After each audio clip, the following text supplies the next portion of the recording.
Hello guys, first of all, thank you for watching my video. Now, in the last few months, I uploaded a video on my channel about DIY gaming wheel for PC.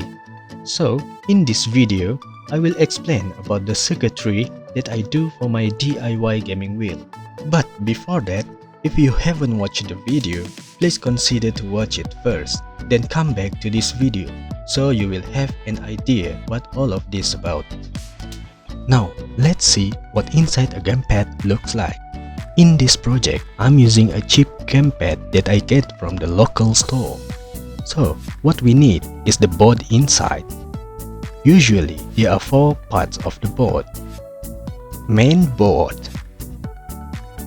is to detect the 1 to 4 keys, arrow keys, select and start keys.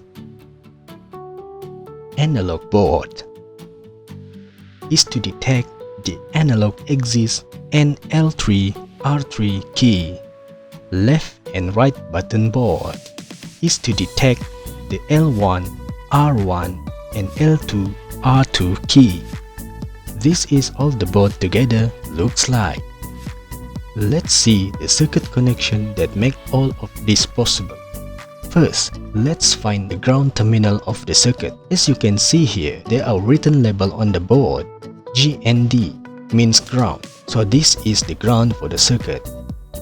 Just in case your gamepad board does not come with a written label, just use the middle pin of the right button board or the left button board, because those are ground too.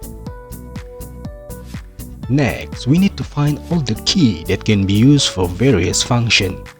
Based on the label that was written on the board, this is all the key that we got.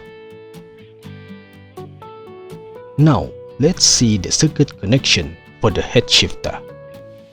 As you can see here, I'm using an on-off switch as the trigger. So, if you push the gear rod, then the rod will turn on the switch and tell the main board to execute a function. Now, let's see the circuit connection for the wheel, gas, brake and clutch. As you can see here, I'm using potentiometer. Make sure to use a 50 kilo ohm potentiometer. But keep in mind that before you wire the potentiometer to the board, make sure to remove the factory potentiometer first. Only then you can wire the potentiometer to the board. With all of that connected, you will have a sensor for the wheel, gas, brake and clutch. So here's the complete circuit diagram. As you can see here, there is an extra button that you can use for other function. It's up to you whether to use it or not. It's totally optional. With all of that, I hope you guys get the idea of how I made this project possible. Okay guys, that's it from me.